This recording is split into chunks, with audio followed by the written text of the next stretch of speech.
Welcome, everybody, here to the X-Bomb Sports Live Show. My name is Andrew Valentin. As always, I will be your host for the evening. And with me, usually, is going to be Kevin Berger or Tom McKinney, but unfortunately, neither one could be here today. So we have with us Mr. Chris Ruseski. Chris, how you doing today, man? I'm doing great. Good, man. I'm glad to have you with me here once again back on the show. And, of course, we got one of your favorite topics to talk about, so I can't wait to hear you hopefully tear into them a little bit, but we'll get to there, obviously. But, ladies and gentlemen, we got a lot to pour into today. Obviously, there's been a ton of news that's broke down. We're going to have to definitely talk about what happened at the Masters. We're certainly going to have to talk about what went down with what's going on with the Chicago Cubs and the White Sox for the season. And then, finally, to bring it off, we're going to bring it to Russell Wilson and the Seattle Seahawks and that whole deal. And, of course, we're going to finish it off with the NFL draft because that's coming up very soon and give us ourselves the next 8 picks in the draft. So, Chris, you ready to get this started, man? Let's go. Let's do it. All right, ladies and gentlemen, well, let's get this one started. The first thing we got to talk about, Tiger Woods, ladies and gentlemen, he's done it. It's took him over 5,000 days, but he has finally done it. Tiger Woods has won the 2019 Masters. And, man, what a sight it was to see. And I got to give him a lot of credit for winning the Masters. Congratulations to you, Tiger Woods. You were able to capture your 5th green jacket in his history. He hasn't won the Masters since 2005, hasn't won a major since 2008. So, Chris, I want to ask you, obviously, what were your thoughts on this Masters tournament for Tiger Woods? Yeah, I don't think Tiger is totally back, but he looked pretty good out there. Mm-hmm. I think he hit like 5-6 birdies in the last round, and I mean he did bogey the final hole. Yeah. But I think those birdies in the other holes really got him ahead. Yeah, no, definitely. I mean, you could see there was something certainly, I think at the beginning of the tournament, it kind of looked like Tiger was going to probably finish somewhere where a lot of people seemed to think he was going, he was, I believe from what I had seen, he was somewhere around like the 18 to 20 to 1 pick or 14 to 1 pick. He was something in that range in terms of odds. So he kind of looked like he was going down that road, but towards the end there, he really started to pick up the pace. So, I mean, it was pretty impressive to see. I mean, yeah, usually on Sundays he kind of tails off on Sunday. Yeah. But I think this Sunday he picked it up, and they had to beat him. No, definitely. I mean, you could see Saturday he came in and he was on a tear. I mean, he was hitting every shot. He was getting on the green. I mean, he was doing spectacular, really.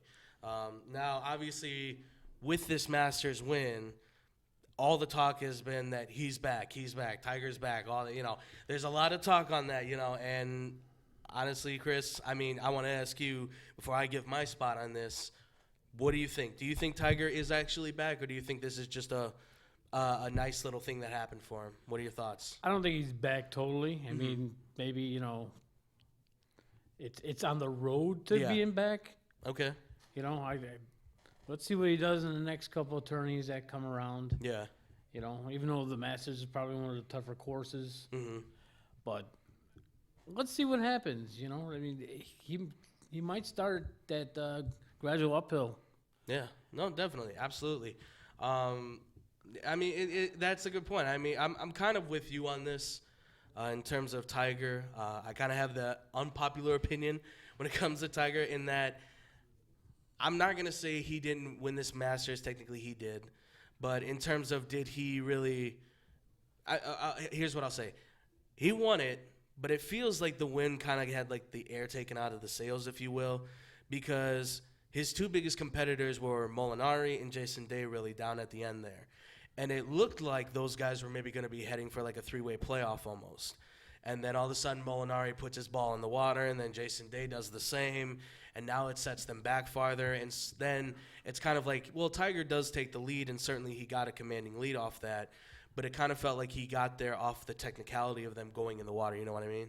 Yeah. So it kind of felt like the wind was a little bit taken out of the win, if you will. It was still exciting, don't get me wrong.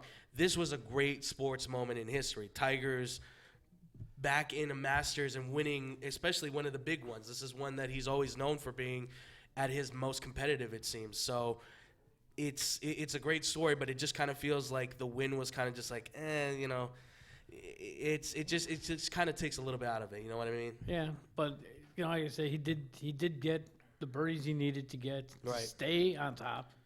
You know, so I mean, he still competed. Absolutely. And, Absolutely. You know, I mean, because like I said, on Sundays, I've always seen Tiger, you know, powering and bowling a lot. Yeah. And just knocking himself out of contention. No, yeah, definitely. He stayed real competitive here. He got what he needed. You know, like I said, except for the last hole, I think it was the only hole he bogeyed. Yeah. No, yeah. Yeah. I mean, no, it's a good point. I mean, but that's the thing, though, too, is, like, obviously this is, with all that great play he had, it's tough now to say, too, because this is obviously a big tournament. He wants to make the pushes, I think, a lot of times at the majors. I don't think when it comes to the smaller tournaments, he certainly – I think he certainly wants to win, but I don't think he wants to win the way that he does when it comes to, like, the U.S. Open, the British Open. You know, when it comes to the majors, he certainly puts, I think, his foot down a little bit harder and says, okay, I'm really going to try to win this one, because he's obviously trying to catch Jack Nicklaus for all-time wins in majors. So, and he's about 4 off now from tying that, so he's still got a ways to go, but I'm in the same boat. I don't know if I can say he's back. I'd like to. I think a lot of people kind of feel that way too. Is like you would like to say he's back, but with all the injuries he's had, all the surgery he's had, the problems that he's had, the times he's had to pull himself out before going into the tournament. Even there's been, I mean, how many times has he gone to a tournament and then instantly you hear Tiger's pulling out of it? You know, it's hard to say. It's hard to be able to go with that and say, well, he's back, but with all the issues he's had, is he really back, or is this just like, you know, a one-time thing? I don't want to say it's a one-time thing, but I just And plus, there's a lot of good golfers out there right now. Oh yeah, absolutely. I mean, I think on the one hole they had 2 hole-in-ones on the par 3. That's right. Yeah, absolutely. Well, you saw it too. You saw the guy. There's a lot of people who were picking the front runners. You saw the Justin Rose, Ricky Fowler certainly was up there for a time. You know, all the guys that many were picking as favorites, they were there. You know, and they were staying at the top. And then all of a sudden, the momentum suddenly just started to shift towards those guys who were towards the bottom, and they started to pick it up. I mean, Molinari came out of nowhere. I don't think anybody was picking that guy at all. So, I mean. Yeah, there was like a log jam for like the top 10 spots, I think, and coming out Saturday. Yeah, absolutely. I mean, it was a dogfight, and it was certainly interesting to see because this was a very exciting Masters, I think. You saw a lot of great plays being made. There was certainly a lot of great shots coming from some unknowns and some really great players as well. And obviously, in the end, the one guy that America seems to always like either root against or root for ends up winning it, and all of America kind of stood up and applauded. And that's kind of the way that I can't remember what commentator said it, but that's how he described it, was like all of America seemed to at the same time stand up and clap, whether you wanted to or because you liked them or you hated him. At least you gave him like the little golf clap. You gave him the little applause, you know. Well, I think they said for Sunday that the ratings were like through the roof for like the first time in the Masters in a long time. Wow. Like everyone just started tuning in because Tiger was in the lead. Yeah, I mean, I didn't see the ratings, but I definitely saw something that said, I think it was Jim Nantz that said it was probably the most watched morning golf in the history of the sport. I don't think anybody had ever, and I mean, look, to get up that early to watch golf, I mean, you got to be committed to that. I think they said there was more people watching it and in the morning that early, and it's like 7 o'clock or 8 o'clock when they started, than ever before. I mean, and I know when I went to work that day, I had people walking into my building where I was working who were checking their phones going, do you see what's going on? Do you see what's happening? So, I mean, it was definitely, it was capturing the nation by storm, certainly. And I don't think, I mean, look, the Masters has always kind of done that to some degree, but I don't think it's ever been like this before. Not in a long time, at least. I mean, this was a journey. This was definitely a journey. And I think he has all his family stuff behind him too. Yeah, absolutely. You know, so his mind's kind of clear. Yeah. You know, he had his kids there this time. Right. Yeah. His mother. And that was a great moment to see too. To see him embracing with his kids and his family, that was huge, and you could see the emotion in him as well. But obviously, before we end this one out, Chris, certainly winning this major, it's huge for his career. Like we said, it's his 5th in his career, his 15th overall. He's got 4 more to win to tie Jack Nicklaus. So I want to ask you, Chris, what do you think his next major victory is going to be? Or do you think it's not going to come? What are your thoughts on that? We'll get to see what his next tournament is, because there's probably a few small ones that, you know, he's going to have to put that kind of effort that he had in this one, Yeah. in the smaller tournaments. Right. Yeah. Absolutely. And then people will be like, all right, well, maybe now in the majors he's going to be that Tiger, Yeah. you know, because you can't fall in the smaller tournaments. Right. You know, if you're going to be the dog and come out and win the Masters, now you get to the next one, you got to win that one too. Yeah. No. Yeah. Absolutely. Yeah. It's. I mean, it's a tough call for me when you think because you want to think he can win another one, right? You want to say he can win the Open or you Yeah. know the U.S. or something. You know, I think he can. I certainly think he can. Like you said, if he goes into tournaments like he did this one and plays out and plays strong and takes that momentum going forward, you certainly can see a Tiger that I think can win another major. I think it'll be a tough call, though, I got to be honest, because, again, for me, with him, it always comes back to what's back surgery been like, what's the injuries been like. You know, it's a constant reoccurring thing with him that just becomes a question of, is it going to come back to haunt him? You know what I mean? Yeah. Well, I mean, if he's doing his physical therapy and, you know, he's stretching away, like he said, for the 8 o'clock start he was going to get up at 4 o'clock and start stretching and, you know, hitting the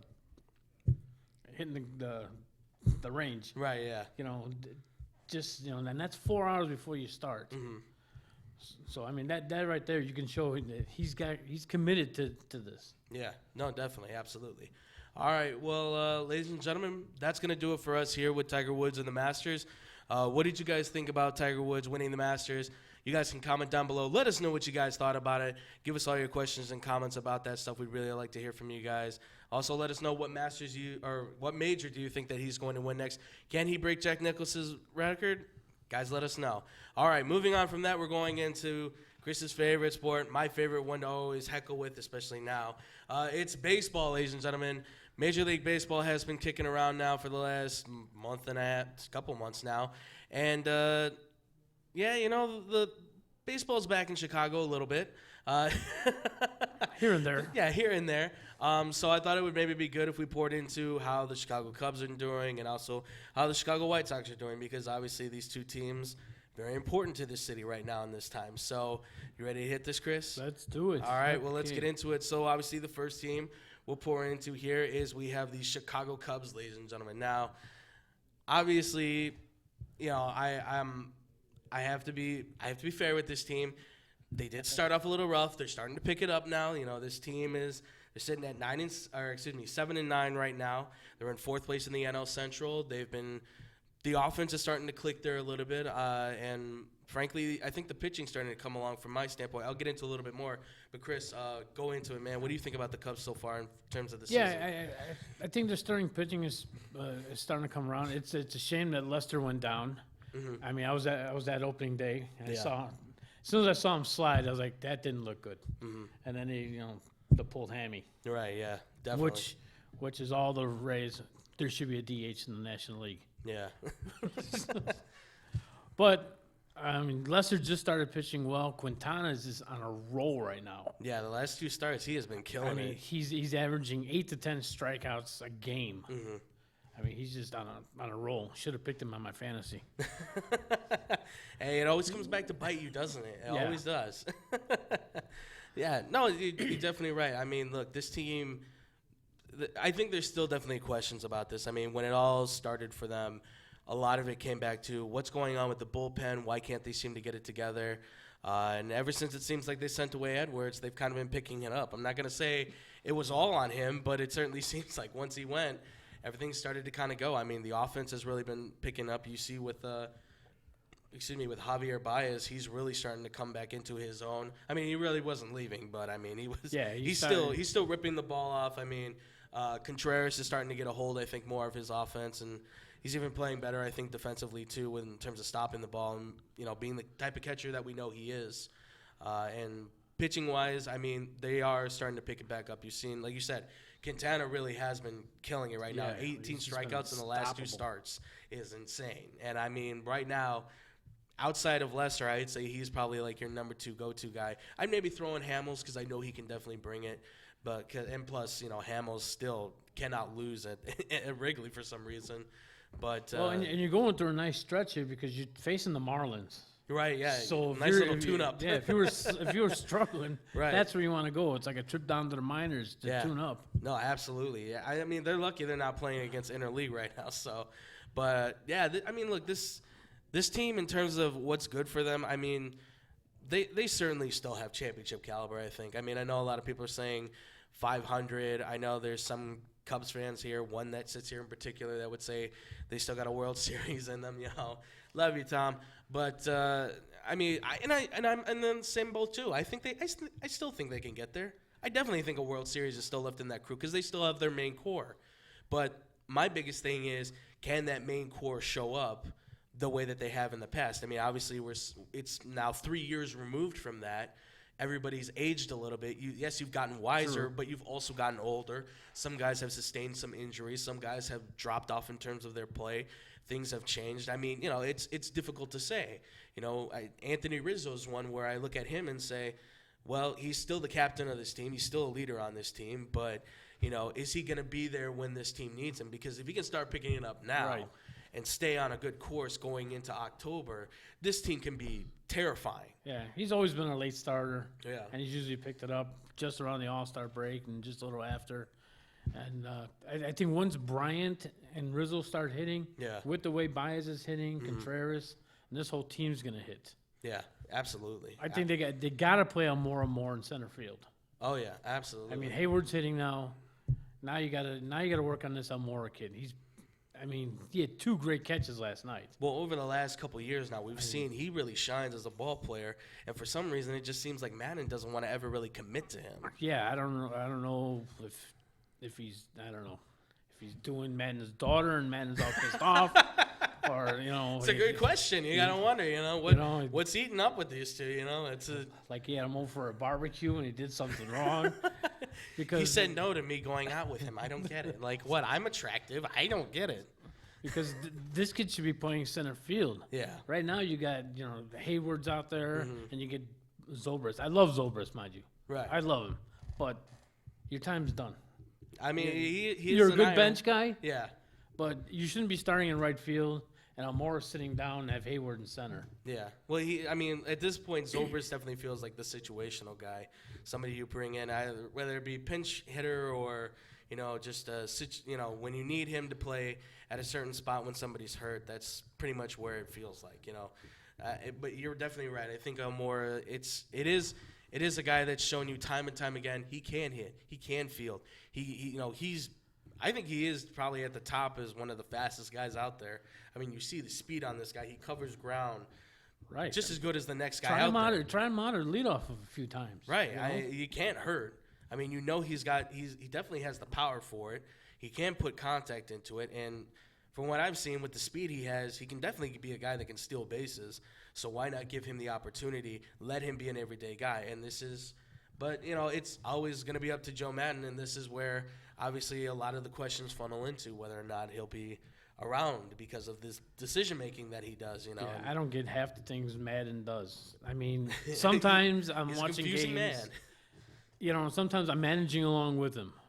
I've managed 15 years in this game. Right. I know it's only amateur ball, but still, you manage the same way. Yeah. And sometimes I'm with them, and all of a sudden he just goes off in the left field, and I'm like, what are you thinking? Yeah. No, yeah. Well, and that kind of speaks to it too. Is like, well, think outside the box can sometimes it's a double-edged sword. He's sometimes. way outside the box. Oh yeah.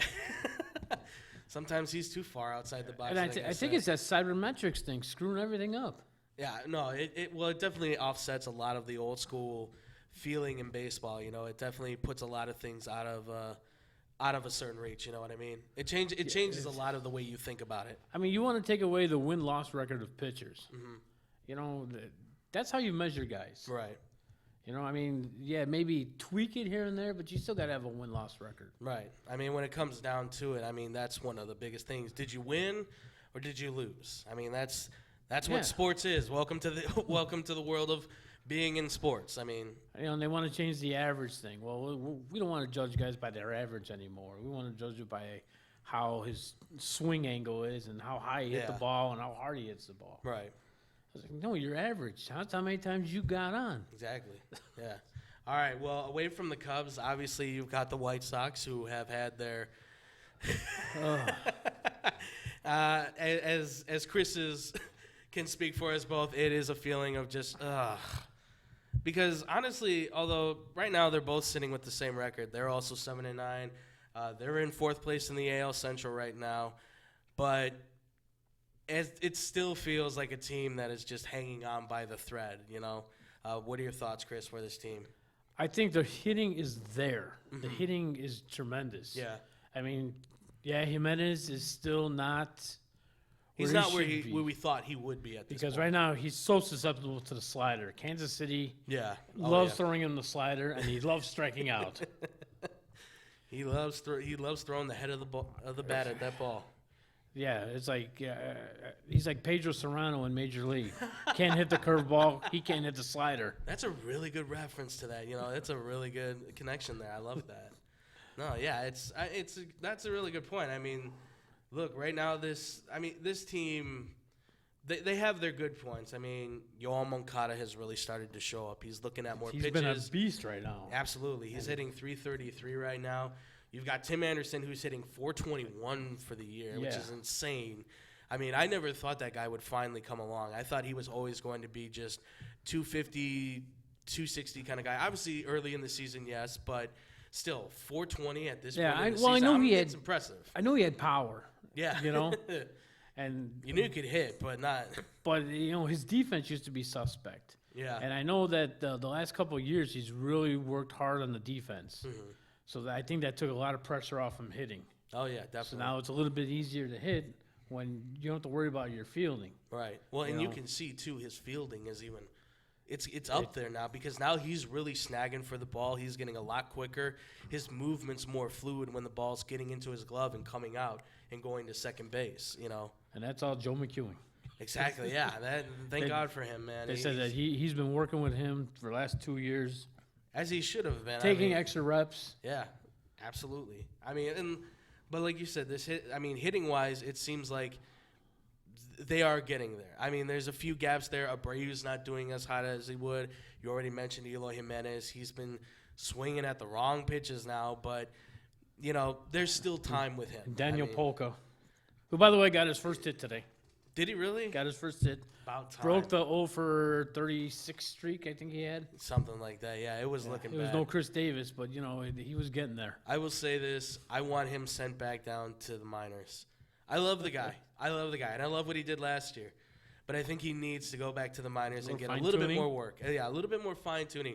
It's not so much with the hitting, although this has been horrendous, but it's really with his fielding that I'm seeing the problem because he's had some misses. And I'm like, what did you think was going to happen? And that's been a big issue. And that I think that rolls into his hitting too. Yeah. Because I know there's a lot of guys that you go out there and you make an error, you're guaranteed you're probably going to strike out the next 2 times up. Yeah. No, definitely. Because you're still thinking about that. Yeah. It's always on the back of your mind. Absolutely. But maybe now that he's got his first hit, maybe now. Yeah, maybe he can start rolling a little bit. Get back to where he was last year. Yeah, I don't know how many options he's got left to take him back down. Exactly. Yeah, no, that's true. That's very true. But outside of the hitting, just for the pitching, backhand help. need a lot of help. Maybe another starter, maybe 2 starters, but backhand help. I think your closer's fine. Yeah, Colom is good. But you can't get to him right now. Yeah, they have nobody that's able to successfully get them to that level where they can say, okay, now we can bring in the guy to finish the game. Because every time they bring in that guy, all of a sudden he's giving up 3-4 runs. And then, we're here. Now we got to go back to the other guys. Here we go. And then next thing you know, it's like a 12-5 game and we've lost the game. So, no, they definitely need help in the bullpen. Absolutely. I mean, they've been, outside of Nate Jones, they've had Kelvin Herrera, Ryan Burr, and Jace Fry. Fry is horrible. Yeah, they tried Carson Fulmer for a little while there and then sent him back down. There's been Caleb Frere. There's been Jose Ruiz, Manny Banelos, excuse me. I mean, unfortunately, I don't know all these guys, but that kind of speaks to it. They're taking a lot of chances on guys who have either been in their system or they've just picked up on cheap contracts. And they're trying to see if those guys can actually work, and it's just not worked the way we thought. My one buddy who watches a lot of who follows the minor league system closely says there's a lot of pitchers down the minors that are almost ready to come up. Oh yeah, absolutely. Like down at Charlotte, they're on the cusp of coming up. So these guys are just keeping their seats warm until they're ready. That's the way I feel on it, and honestly, that also speaks to the starters because at this point, I'll say this really quick on this one, Carlos Rodon I think has to get traded out. That's just my thing. I'm getting tired of the high pitch count by the 4th and the 5th. I can't do it anymore with all the balls he's throwing. He's walking guys like crazy again. I know he started out strong a little bit there, but it's like a 50-50 shot with him. You don't know what you're going to get, and you don't know if he's going to show up. Exactly. Ronaldo Lopez, Lucas Giolito right now, they need some work still, but they have a lot of tools for themselves being young that I can live with. Well, Lopez looked terrific yesterday. Yeah. Absolutely. He was back to his old self. He's by far, I think, the most polished pitcher right now on the group.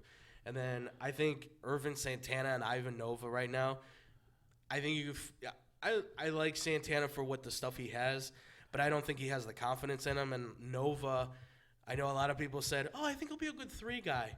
I said, I think he'll be a really good bullpen guy. And then they stuck him in the starting rotation, and it was like, why? Well, he pitched well against the Yankees. No, I know that, but I mean, it's one little itty bitty sight against the Yankees, and all of a sudden everybody, Well, we'll see. He's got the first start tomorrow in Detroit. Oh yeah, that's right. And the Sox have always played horrible in Detroit, even when Detroit's horrible. Exactly. They seem to come in and play even worse. Look, I'm just saying, don't give up 5 home runs, because that's all I'm asking. That's all I'm asking. All right, ladies and gentlemen, well, that's going to do it for us here with the White Sox and the Cubs. You guys can let us know what do you think is going to happen throughout the season. We're obviously going to be looking at these teams as we go down the list, down the line, seeing how these teams progress. Chris, thank you so much, man, for joining us here, man. I do appreciate it. Is there anything you want to shout out, anything you want to give out at all, any social media, anything like that? I got nothing. Nothing? All right, cool, man. Well, thank you so much for talking baseball, man. It's always a pleasure to have you on. All right, ladies and gentlemen, we're going to go to a quick commercial break, and when we come back, we'll be talking about Russell Wilson and his big deal going on in Seattle. And, of course, we'll be talking the NFL draft and just who may be going 9 through 16. We'll be right back here on the XBomb Sports Live Show. Man, I'm so hungry. I need somewhere to eat fast. I have no idea where to go. Psst. Hola, me llamo El Taco de Taco. You know where to go for the amazing taste that'll have you craving more? Taco Bell.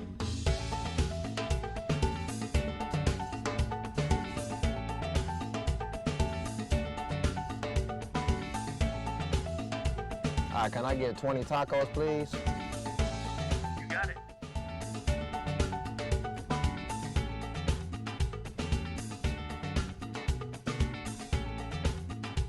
Thanks, Taco.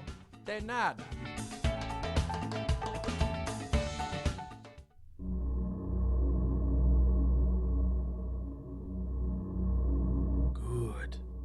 Good. That's it. Eat the tacos. Taco Bell. Live más. Hey, watch your mouth. Why?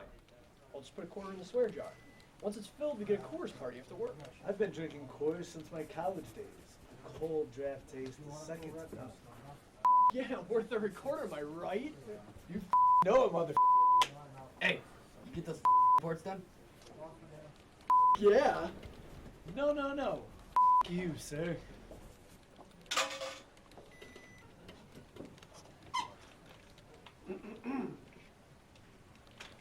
Attention, employees.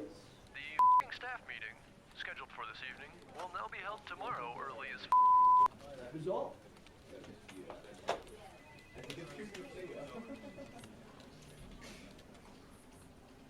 Dudes, we're only 75 cents short. Oh, shh. Boss. Hey, sir, go yourself. You're fired!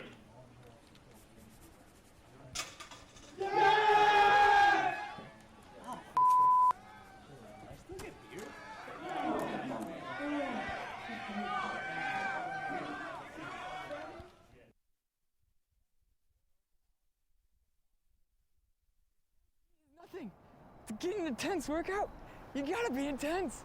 Our friend here's getting an intense workout with the intense cool of his Hydrotech Cool Breeze shoes. Which brings your feet a cooling sensation that is the best on the market today. Can only be explained with one word. Intense! Whether you're working out hard or just taking a stroll, these shoes have got your back. Or I should say, your feet. Aren't these shoes intense? Maybe a little too intense, but there's no doubt they're cool.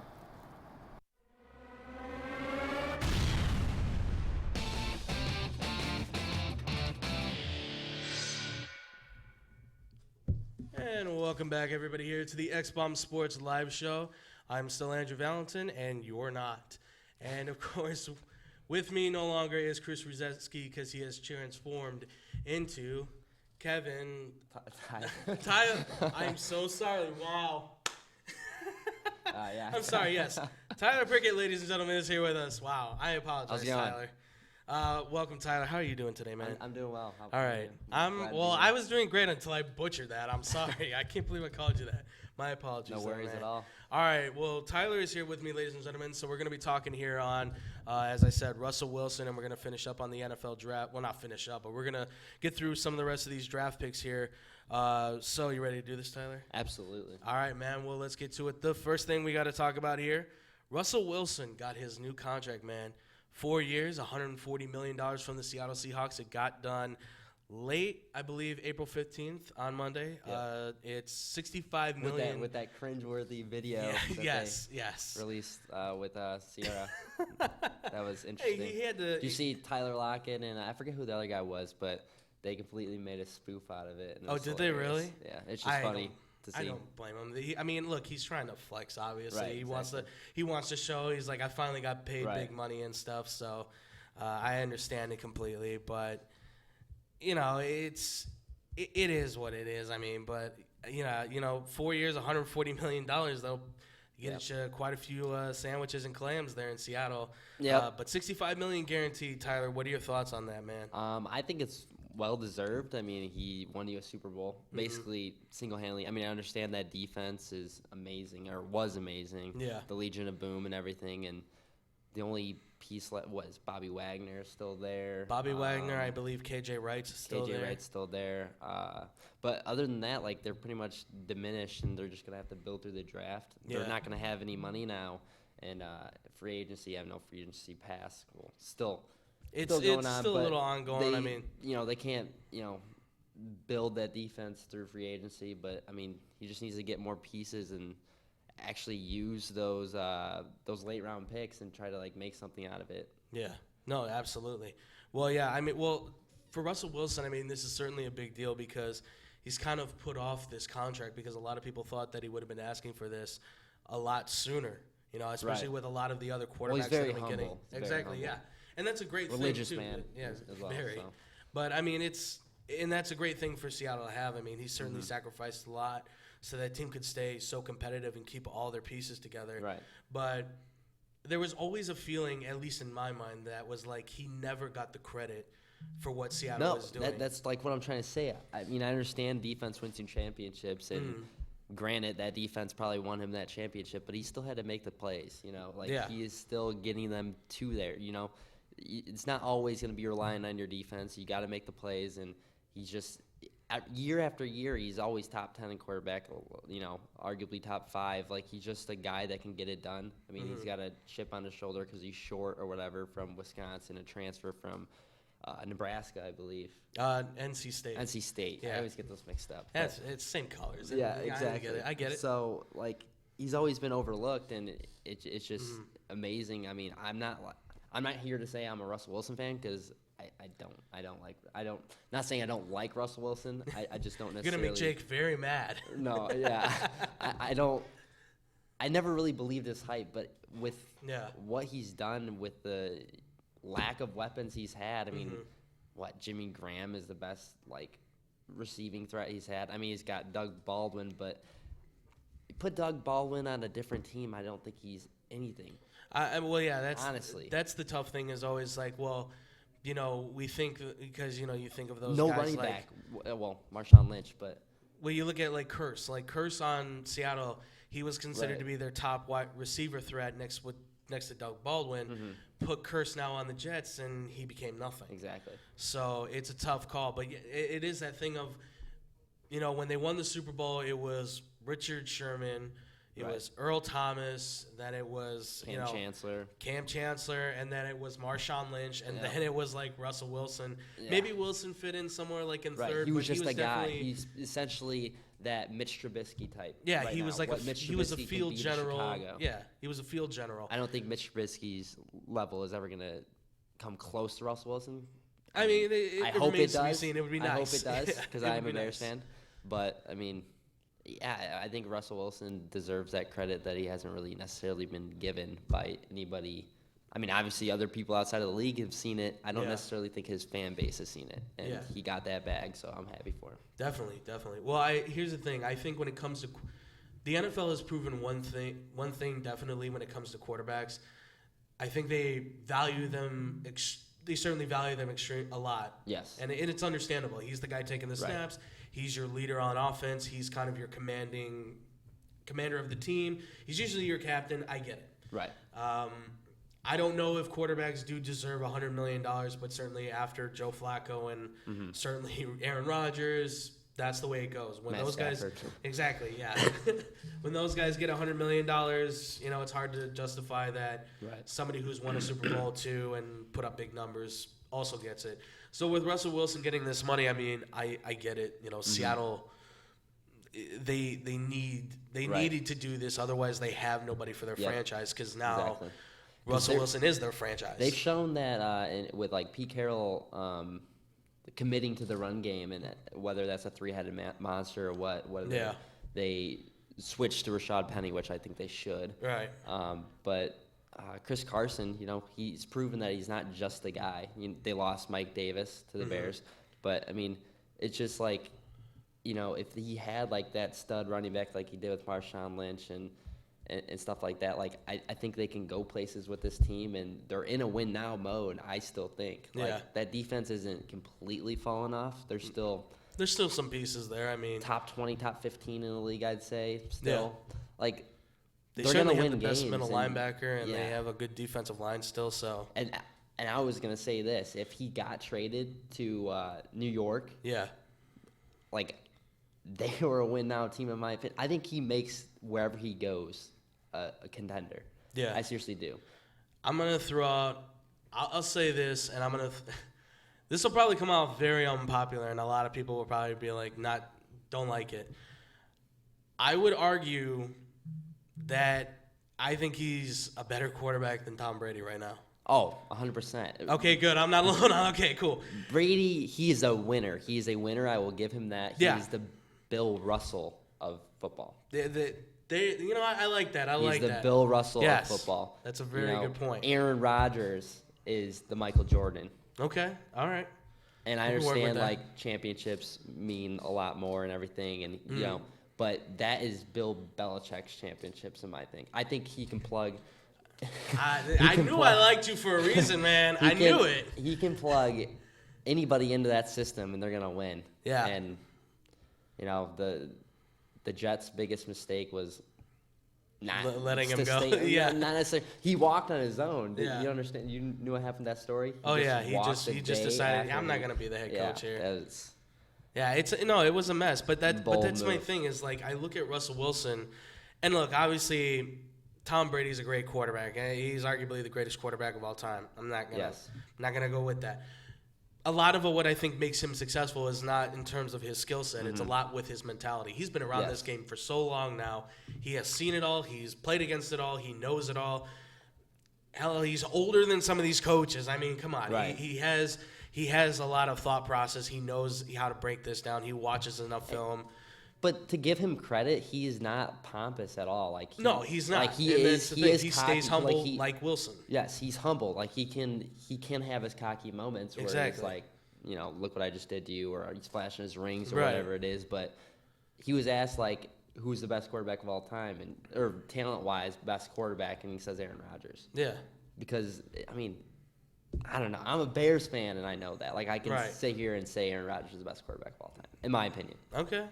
I mean, look, but that's the thing, though. I look at Aaron Rodgers, and I look at Russell Wilson, and I mean, you ask me which one I would rather have. I mean, both of them to me at this point, I think they're kind of neck and neck. Yeah, I agree. To be honest, if I have to pick one over the other, I think I'd rather have Wilson at this point, and it's just mainly because he just feels like, and it's obviously, look, there's been a big story about the Packers that came out through Bleacher Report, right. which Ty Dunn. And if everything. Saturday comes, we might talk about that. We'll see what happens there, but it certainly shed a light on Aaron Rodgers. But aside from all that, just on the way he plays at quarterback, I would still, I feel like, rather have Wilson step in there and be the guy.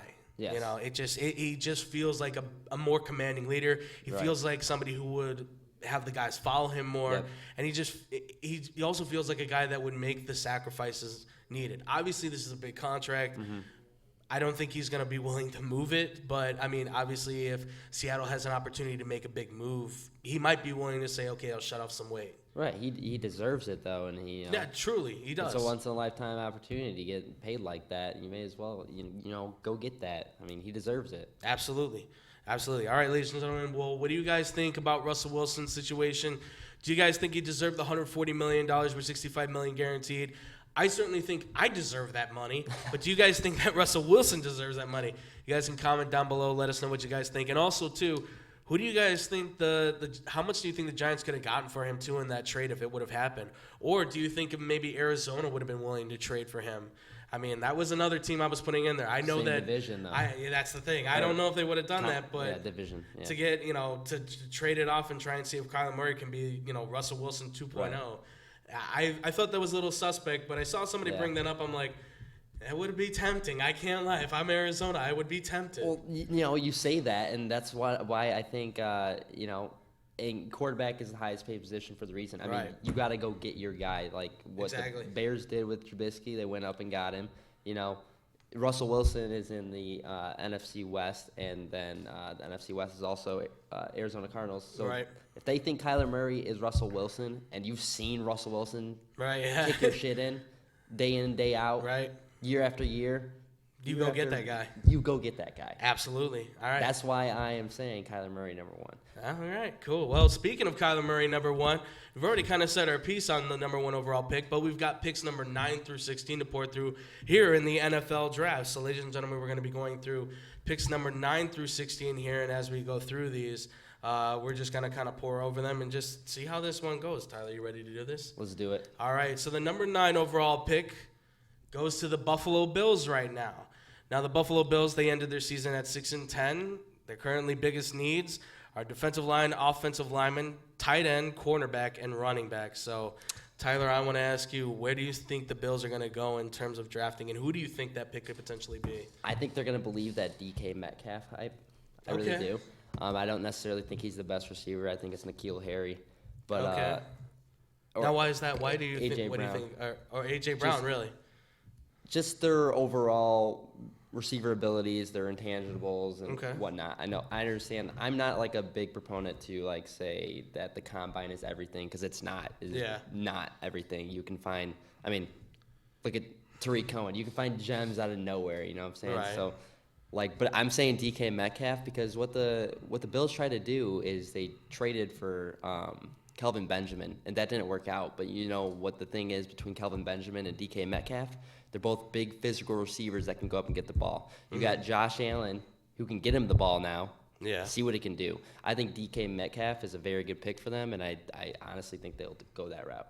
Yeah, DK Metcalf right now seems to be like the favorite for everybody. I mean, certainly Josh Allen, he's got a big arm. He's got one of the strongest right there next to Pat Mahomes. Yes. In terms of being able to. Speaking of which, are they going to have that little throw off that they've been hitting I hope at? so. I really do. I'd love to see Who it. Who do you got on that? I'd still take Pat Mahomes. Oh, easily. He. It's just, it's not to take anything away from Josh Allen, but as big as he is and stuff, he doesn't.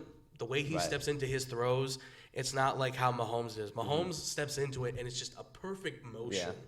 It's all one solid, and that comes a lot from the baseball side of what he does. That's another thing I was saying. Did Josh Allen play baseball at all? I think he did, but he played it in high school. He didn't play it in college. Mahomes played at Texas Tech. Mahomes played a little bit at Texas Tech. Yeah, Right, exactly. And not his only that, when father your was- father's yes. a very good pitcher for a long time in baseball, you And- kind of learn how to throw a ball. I'm just guessing.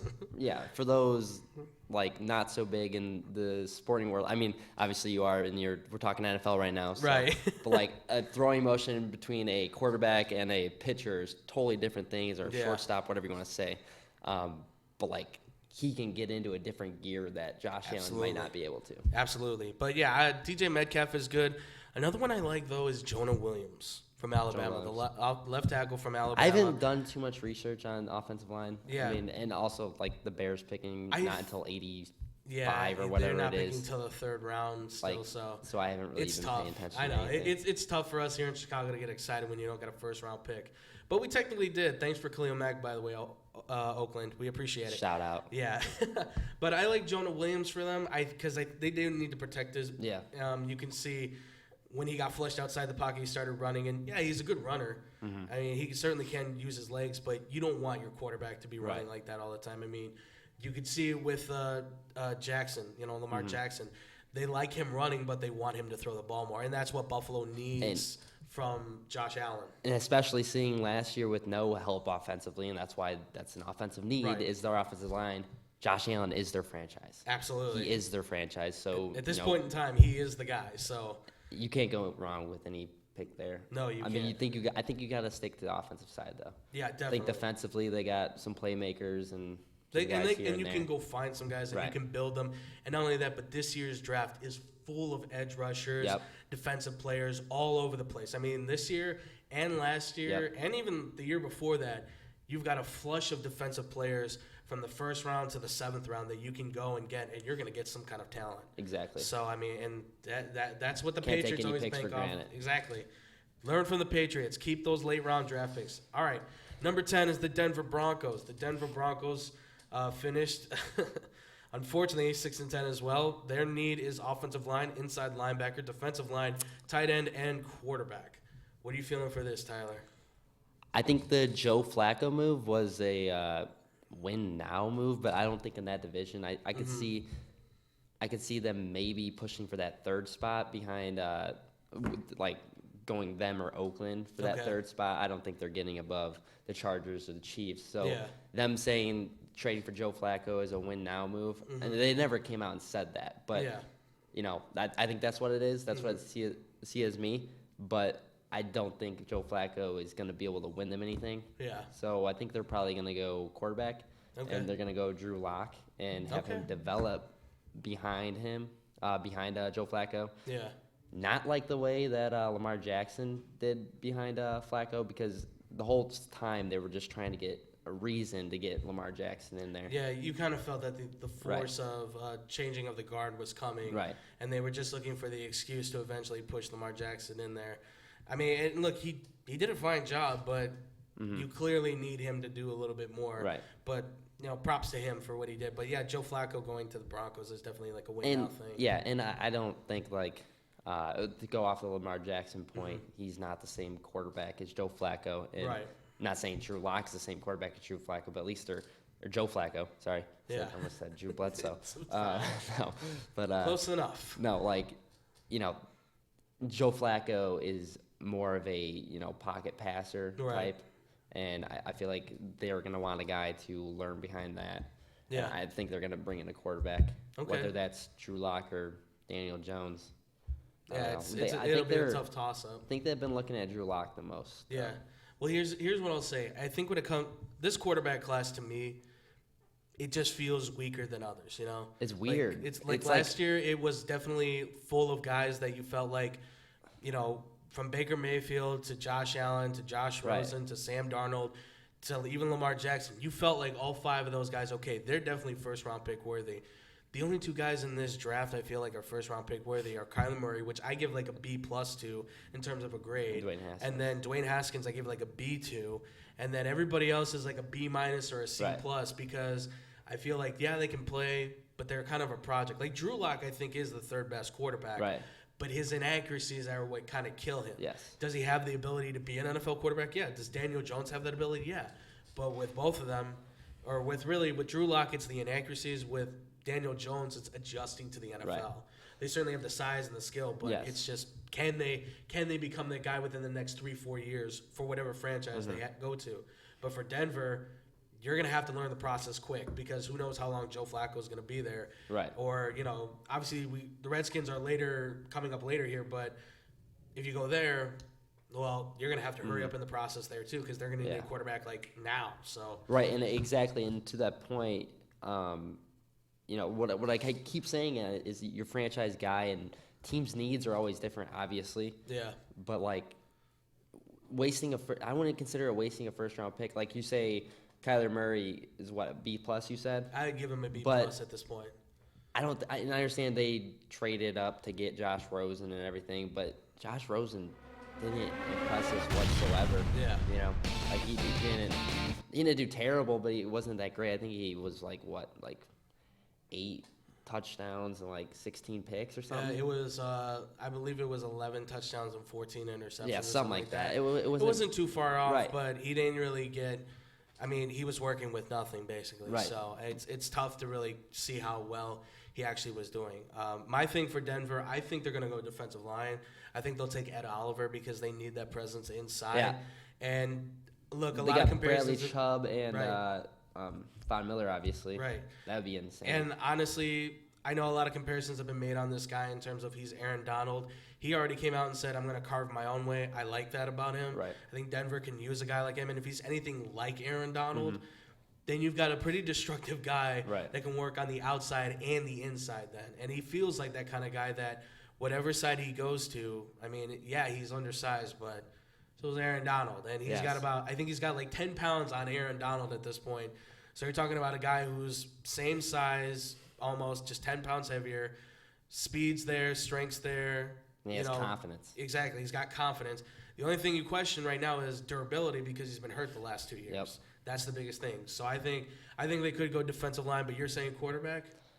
I think quarterback just because of the hype. Like Okay. I think nowadays with the media and everything, like I tend to believe in the hype of what they're talking about. Yeah. Because even to the draft day, I never thought the Browns were going to take Baker Mayfield. Okay. I thought they could have taken him like fourth or whatever it was. Yeah. But like, I mean, I don't know. Like it just came out They of clearly- nowhere yeah. and they did it. Like, if insiders have information on that they have so much interest and Right. they've been having so many meetings with Drew Lock and whatnot, and they've Yeah. been mocked to take him and everything. I can see him going that route. Okay. All right. So away from Denver, we now go to the Cincinnati Bengals. Cincinnati Bengals, they finished 6-10. They have the 11th overall pick. They need linebacker, offensive lineman, defensive lineman, tight end, quarterback. So with the little time we've got, what are you feeling for Tyler? Where do you start? I mean, There's a lot wrong with this team, certainly. Yeah. I mean, they need to revamp a lot. But what are you feeling? I don't know where Devin White's projected to be picked, but that would be. He was solid. projected top 10, top 15. Yeah, He's in okay. there. So if he falls, I like that pick. Otherwise, I mean, I don't know. Best available on board, basically. Okay. All right. I don't think they should reach for a quarterback. That's the thing.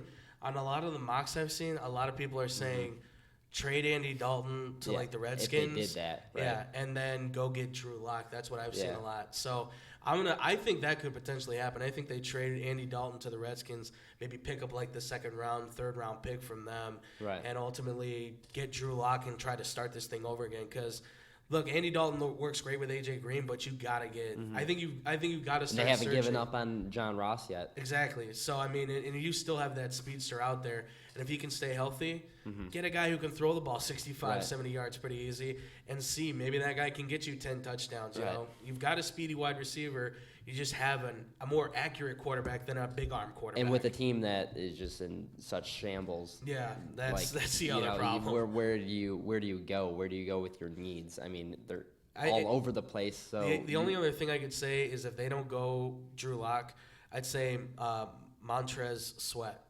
would be Montez Sweat, yeah, Montez from, Sweat. the DM because from I don't Mississippi know State. why. I think he might go earlier. Yeah. I know nobody picked him really. In He our top came out with 10. that condition or something Yeah, that he had or whatever. yeah, but even still, he's a beastly Yeah. creature. But he's played through it, so. Exactly. All right, so off the Bengals, we go to the number 12 overall pick, being the Green Bay Packers. The Packers right now, I mean, they need tight end, offensive line, safety, inside linebacker, wide receiver. Tyler, where are you feeling they're going? Noah Fant. Noah Fant, really? Maybe. Okay. I don't know. Honestly, if Over any of T.J. those, Hawkinson, his teammate at Iowa. I get those confused. Honestly. I know. Like it's weird to which see one's- two tight ends from the same school going right. in the first round. Which like one's that. the more the T.J. blocker? Hawkinson is more of the block.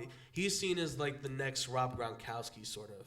Okay. That's where he's being viewed. Well- Noah Fant's considered more of like the receiving type of tight end, sort of. But no, I think they'll probably they could pair up Greedy Williams or someone like that with Jair Alexander. I mean, That would be pretty nasty with Kevin King sitting in with the Kevin nickel or King. something. Yeah, so I don't know. They defensively, I think they got to go. I mean, Okay. they did a lot of pieces defensively in free agency Yeah. with Zadarius Smith and whoever else they got. Oh, Adrian Amos, obviously. Yeah. They got another guy. I forget his name. They got another Preston- guy from the Ravens. Preston Brown. Yeah. Preston Brown. But yeah, so defensively they had a lot of pieces. But if you draft another cornerback, could have DBU in the NFL. I don't know. Right. Yeah. But yeah, and then tight end, obviously they need that too. So I don't know where they're gonna go. All right. So you're saying either quarterback or cornerback or tight end. Right. Okay. All And I right. do in late round projection.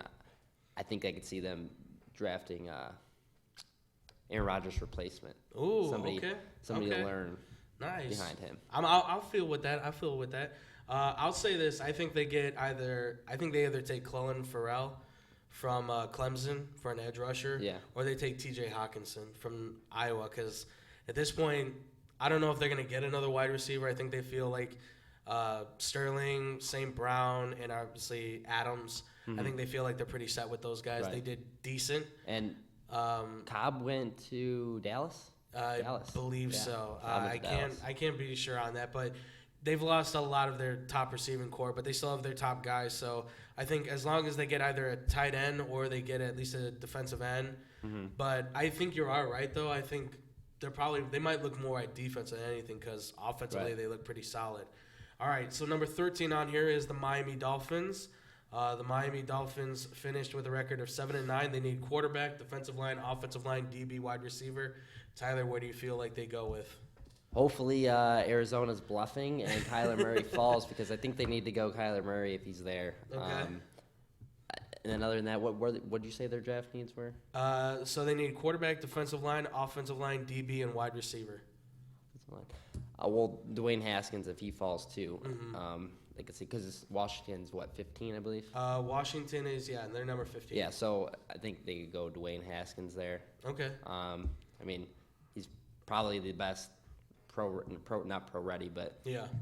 like talent wise, he's probably the best other than Okay. Kyler Murray, whatever. You Yeah. want to go there? I definitely But feel like I he's think the you number definitely 2 need to go. QB. Yeah, quarterback. Yeah, if he's there, I mean, if the Giants really don't want to take a quarterback in this draft, which I wouldn't blame them to be honest. I mean, if they do, because next year's crop I think is a lot better, and if they want to get worse, Tank for exactly Simeon. tank for anybody, man. I mean, you got Tua, you've got Herbert. Take one Right. of those two guys seriously. Yeah, Hoskins, that makes sense there. I would say maybe like Rashawn Gary is Yes. one. Dillard's another one. That's I think another from thing, 'cause Washington State. Yeah, you keep bringing up these defensive linemen. I keep forgetting about. There's so many. I mean, That's name the one. thing. Is this There's year not- is flushed with right. defensive linemen. There's nobody- and edge rushers, and all that stuff. There's nobody in the top 32 picks that you can't say this guy's a franchise guy. Exactly. You know, It's tough. It's tough because they all played so well last year, and I think wishy-washy could be your cornerbacks or your receivers, but other than that, Yeah. I don't think you can go wrong with yeah. anything. And my only thing with Rashawn Gary is because I think the guy's a freak of nature athlete Yeah. for sure, and he's a smart, intelligent kid. But Right. my big thing is, From Michigan, yeah. is he going to be able to be as productive as he was before this year? Because this last year he was off his game. He was Yeah. not on his level like he usually is. But if he can bring back what he was 2 years ago, yeah, I think he definitely can. So Right. I give him on that. All right, number 14, the Atlanta Falcons. They finished 7-9. They've got defensive line, offensive line, corner, linebacker, and kicker. What do you think? Kicker. I mean, if they go kicker in number 14, I'll give him props. Wow. For that. But what are you All right. thinking, Tyler? Offensive No, I don't know. Who are they projected to take? So right now they're projected to actually potentially make a trade maybe with the Steelers, but if not, one or the other are projected to maybe take Byron Murphy from Washington, the cornerback. Right, and they got DBs out the Yeah, hoo-ha. exactly. So You know? I mean, it's Like- honestly, I mean, at this point for them, I would probably say maybe like Cody Ford or Dillard from Washington State, Ford from Oklahoma, right. Those because are tackles, right? yeah, offensive tackles, offensive guards, because they need interior, exterior help to protect Matt Ryan, because Right. he's not getting any younger, Right. and the shots he took last year were just horrendous, and you can't. He's gonna get seriously injured if you let him And get you blindsided. have an opportunity to have a really good run game with. I mean, Yeah. you lost Tevin Coleman, but you got Ito Smith and obviously Devontae Freeman coming Right. back, and then you got Julio Jones and Calvin Ridley. So you got a good offense. So Exactly. maybe what you're saying about getting some offensive line help will really be what they need. Maybe Yeah. that's their kryptonite right now. Absolutely. All right, number 15 is the Washington Redskins. They finished 7-9. They need wide receiver, quarterback, edge rusher, offensive line, and cornerback. What are you feeling for them, man? Quarterback for sure. Quarterback for sure. For sure. So either Drew Lock or Daniel Jones at that Yeah. point. I don't see. I mean, what's Alex Smith's health like? I mean, It's But still in doubt, and there's no telling if he's even he's- going to come back after that gruesome of an injury. right, and with that, well, you saw what happened with Zach Miller. He Yeah, officially he retired retired. yesterday, and it was kind of the same thing. I mean, you definitely got to go quarterback somewhere along the lines. Yeah. If you don't, I mean, they still got other needs. I would probably go receiver if they don't go quarterback, because they're so trash at receiver. I couldn't even tell you. Yeah. I mean, I know the names if you said them, but I can't just sit here and ramble them off. I No, mean, I understand you. they definitely need receivers for sure, Yeah. but quarterback is definitely the bigger need. I would definitely say I think this is where they pick up Daniel Jones. I mean, it's a tough. It'd be tough to sell me on him being a starting quarterback right in this system, Right. but look, you need the position. I mean, I don't know Exactly. who else you have. It's the most important position. on the field. Exactly. So I mean, if they don't go that route, I mean, it could be Keneal Harry, maybe as a wide Yeah, receiver, you're or right. AJ Brown, or Marquise Brown from Oklahoma. I mean, I know he had the injury, but Right. you know they do need somebody to throw the ball to still too. So Exactly. that's a tough thing. But honestly, if you need a quarterback, go for quarterback. All right, and the last pick is going to be the Carolina Panthers. Carolina Panthers finished off at 7-9 as well. They need edge rusher, offensive line, safety, wide receiver, and linebacker. What are you feeling, man? The edge. I mean, their defense is not good at all. They need a lot of pieces on defense. Yeah. And I mean, they can still show that they can win games without a defense. Yeah. So I think if you go offense and maybe get another, a receiver threat would probably be something that they could do. I mean, they got a lot of guys, but they got DJ Moore, but DJ Moore's kind of He's a he's toss-up. a nice piece. I think he's a good 2. He's a solid 3, good 2. I mean, hopefully he turns into what Steve Smith thought he was going to be, like the Yeah. next Steve Smith, because they hadn't been able to replace him since. And he thought they replaced him with the DJ Moore pickup, but I think a receiver would suit them well. Yeah. Honestly, I don't know which one that would be, but I don't know. Receiver probably, Okay. because that defense is in shambles, like I said. So. Yeah, I would probably say like AJ Brown would probably Right. fit there. Again, they've got the mock drafts have Andre Dillard from Washington State going there to protect his blind side because Christian McCaffrey, yeah. yeah, because you need to get some sort of blocking going for that team. And the other thing too, I would say is look at cornerback. I mean, get a Greedy Williams, or Right. DeAndre Baker is another one. I Yeah. mean, both of those guys right now are shut down corners. Yep. And you need to get somebody that can stop the pass. In that division, you have to be able to stop the pass because you got too many good quarterbacks throwing the ball. Right. So that's where I stand on that. All right, and that's going to do it for us here, ladies and gentlemen, and that is going to end this show. I know we ran a little bit longer, but we have to get through these draft picks, man. It's coming close. The draft's next Thursday, so we still have to get through all these, ladies and gentlemen. But what do you guys think about the NFL draft? You guys can let us know in the comment section down below. Who do you think's going to go where? Just hit us up with what your picks are. Tyler, thank you so much for joining us, man. Thanks for having me. It's been great. I love having you on. Love having Chris on. Thank you again, Chris. I know I don't see him back there, but Chris, if you can hear me, man, thank you so much. Tyler, where can they find you real fast, man? At Tyler Dillon on Twitter. That is actually spelled incorrectly. It's DYLANN. I knew it. I should have done a spell check. This is what I get. It's okay. I'm sorry, man. No worries at all. All right, cool. All right, well, you guys can find me at The Fluffy Guru on Twitter. Find me at Boom Crew Captain on Instagram. Make sure to follow us on Facebook. Go like the Facebook page. Make sure to subscribe to this YouTube page, X-Bomb Productions, guys. We're going to be putting up a lot of more different stuff. Go to our Instagram page, X-Bomb Sports. Find us there. Go to our Twitter page at X-Bomb Sports. Follow us there. We're always putting up different content now. We're putting a lot more different stuff up. So please make sure to go follow us on all the social medias. And Jake and I are actually getting a radio show going soon. So are we finally getting it going? Yeah. Be on the lookout for that. For the radio show coming up, guys. It's still putting up points, correct? Correct. Putting up points. Make sure to look out for that, ladies and gentlemen. Also, too, make sure to go check out the Respawn Cast as well. Kevin, Kat, Shaq. They do their live stream every Tuesday and Friday for video games. They do all the different kinds of stuff. I think they'll be streaming this Friday. They streamed yesterday, so make sure to go check them out, guys. Thank you guys so much for watching. We'll see you guys on Saturday, hopefully this time, for our Saturday show. Thank you all for watching. Much love. Peace out, Boom Crew. I'm